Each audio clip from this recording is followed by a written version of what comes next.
Good afternoon, this is Vince. I'm at the tree farm and we're going to flip it around here to show you. It's raining outside. Pouring. So we're not going to do any work outside. We're going to stay inside the barn, and that's what we're going to show you. So it's going to be a new year, and I've decided my YouTube videos, for example, haven't been that frequent as of late. So it's a new year. We're going to start off with a New Year's resolution of trying to post a video, maybe not every day, but almost every day. So for the first one, inside the pole barn, we're going to show you what's going on, and then after the walk around, we'll start doing some stuff. In this 30 by 40 building, we have the Timber King sawmill. It is a model 2020. I'm not sponsored or promoted by anyone, including Timber King, but this is a 2020 mill, and I've done a lot of upgrades.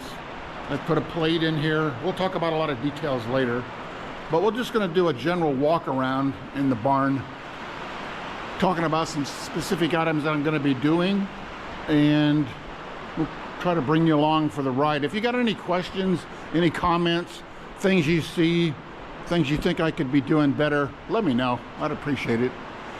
But in this 30 by 40 building, we have tractor number 1 that I bought about 12 years ago. It's a Case IH 75A. I leave the hood propped open because I connect a battery charger when I'm gone, and I keep the battery charged up. This is my 6 by 12 foot trailer that I use to haul stuff around. On the walls, I've got my bandsaw blades in this room and also some in the next room, as you can see. I've hooked up a dust collector to the sawmill. It exhausts the sawdust to the outside. There's going to be some that's going to fall on the inside that comes right off the blade. As you'll see on the floor, there is a little bit. I've done a very little sawing, but this works pretty well. The other thing you'll notice is the walls and ceiling are all foam spray insulated. So although it's not that cold of a day today, it's probably currently 59, 60 degrees outside into the start of the new year. It's comfortable in here. It's 50 degrees. It stays pretty even. It goes up and down a little bit. Anyway, back to the sawmill room. A few things I got to do here, and one I'm going to do shortly is connect this water tank to the hosing that I have. And the whole purpose of this water tank, some people use diesel fuel, is it brings fluid down and it keeps the blade lubricated. So as the blade's running on these wheels, it's not tensioned up now, but this pad here will have a lubricant in it, and it stays right next to the blade, keeps it clean and lubricated. At this point is where the blade will enter the log or the wood that I'm sawing. Another upgrade is some Dynamat that helps sound deaden the sawmill. Put some steps on it. Lots of upgrades. Not as many as my friend in South Carolina has done. We'll talk more about him later. He's been a great help. One thing I'm going to be doing shortly is sawing. I've got a couple thousand of these black walnut branches. I'm going to see if I can make coasters out of them. I'll use my bandsaw at home, but I still have them out at the tree farm here. I'm not going to show you the pile because it's pouring outside, but most of them are outside. I did some initial sawing on the mill, and you can see here's a cookie, a small piece, and a few pieces of a stump that these are stumps here. This is black walnut, and then there's a couple here and here. are white oak from my house. Here's one more black walnut that I thought I would try to salvage rather than sell them for firewood. So this is the sawmill room. Let's walk around the 60 by 80 room. So here we've got a pile of lumber. On the bottom is sapele. It comes from Western Africa. Bought it to make cutting boards and a few other things. On the top are 4-foot long strips that I have cut, and then what I'll do is mill them. Well, take them back to my house where I have my thickness planer. So this pile right here that's marked with the red, these are all been thickness planed to 3/4 of an inch thick. And as I look at this one, it's a little bit warped maybe. The humidity is quite high out here. It's not humidity controlled in this barn, obviously. It's just a pole barn out in the middle of nowhere. But those is what these stickers or sticks is what I'm going to use once I start slabbing wood to keep the wood flat and not warp as it's drying. And in one piece of wood, for example, that we've talked about in one prior Instagram post is this 10-foot long black walnut log that I got. Now it's not the prettiest log, but it is one of the earlier logs I'm going to put on my sawmill and slab. Probably make it 2.5 inch thickness slabs out of this thing. And I say not too pretty, and what I'm talking about is on the end here. It's got some metal. I pulled a nail out of here, and this black coloration is an indication that there's metal in the log. So I do have some what's called bimetal saw blades that will cut through that and not be damaged. So I'll use that bimetal blade once I start sawing this thing. So I've tried to keep the barn pretty well neat and organized. In here you can see I got my car and tractor number 2. It's also a Case IH 75A. It's got a front bucket and forks that I can lift stuff up and around. Just real quick on this tree, what I was planning to do, it weighs about 2 tons and my tractor will not lift it.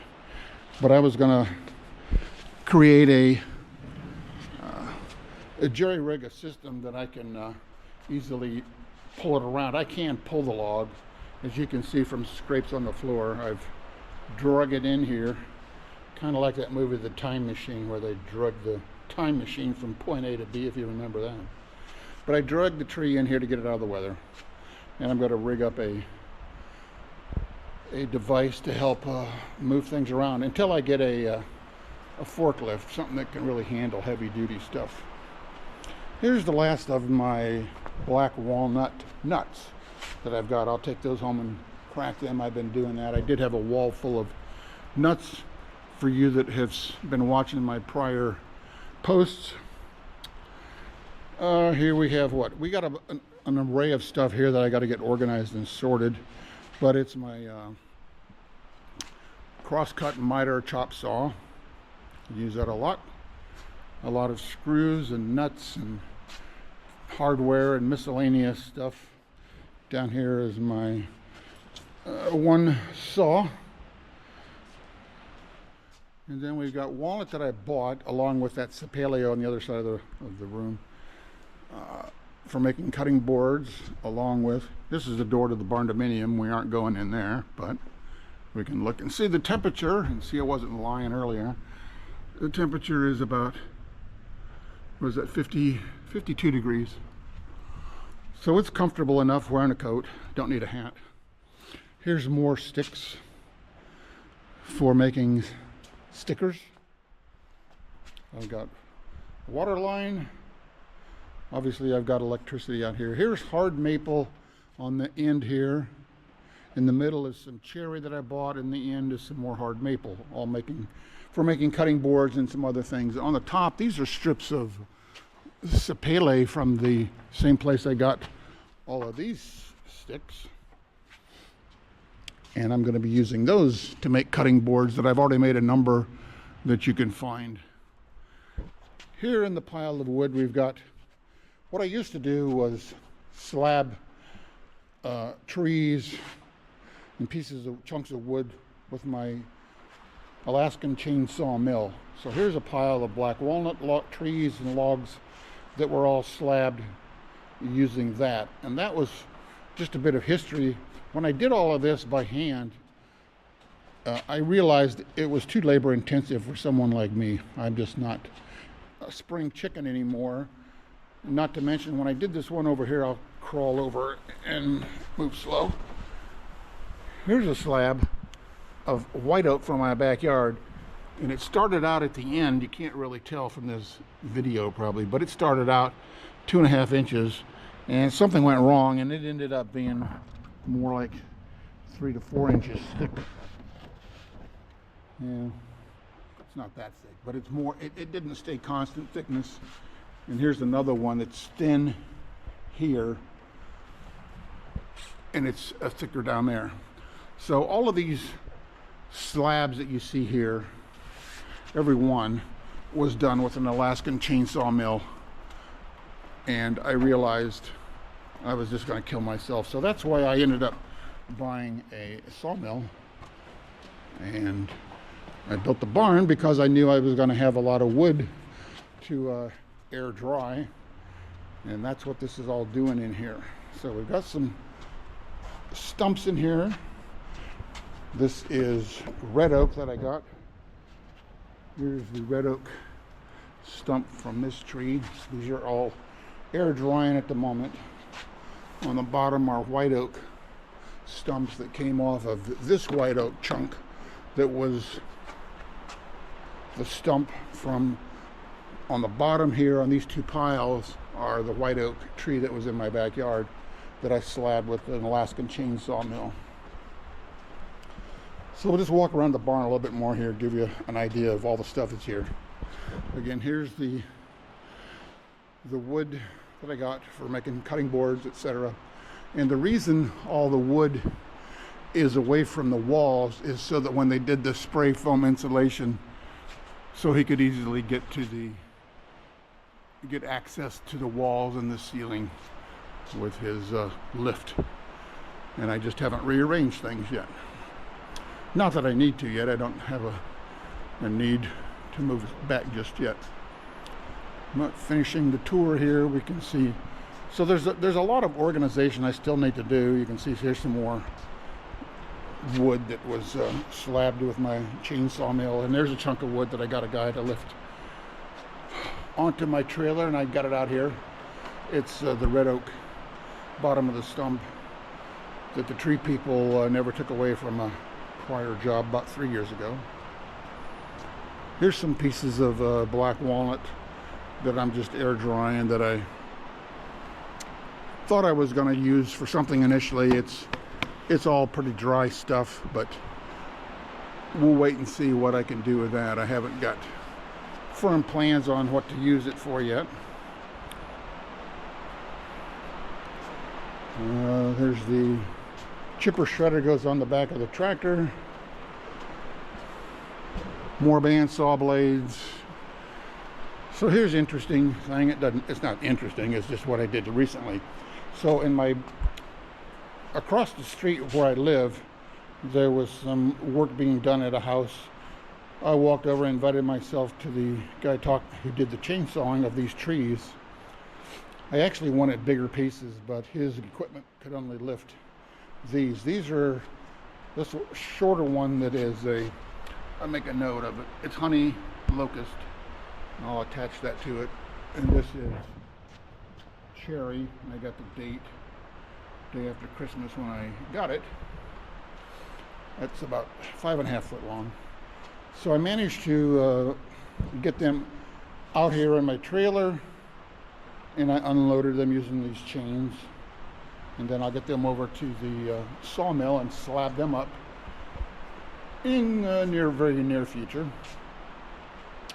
And one thing I plan to do, rather than just show you stuff and talk about what I've done, is actually in the future try to capture it on video and post it so you can see what I'm doing. And then you don't have to believe me when I say, oh, this is what I did, or blah, blah, blah, right?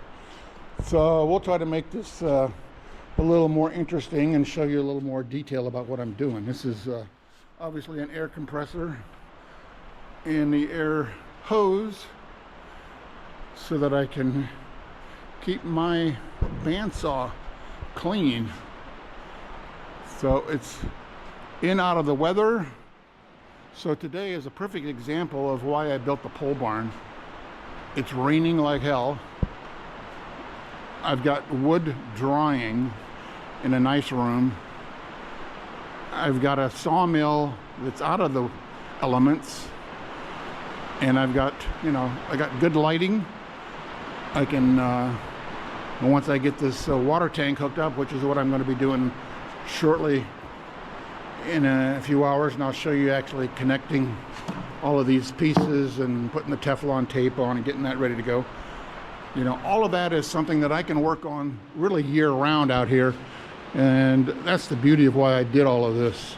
It's been a big investment of time and money, but if you don't have a vision, it ain't going to happen for me. I have to think about it. I got to do it and think about what I want to do and then do it. So one more quick look outside here.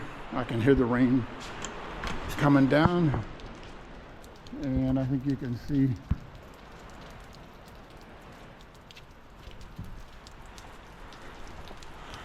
so over there are about 1,200 8.5 to 10.5 foot long black walnut logs that aren't very big in diameter. There's some cherry logs right over there, and a few pieces of white oak from my backyard that I had brought out. The tree farm, first of the year, trees don't look like they're growing, but they are. They never stop growing. They just don't have leaves on them. But it is a beautiful day, even though it's raining. So let's get to some other stuff and show you what we're actually doing. Any comments? Leave them down below. Thanks.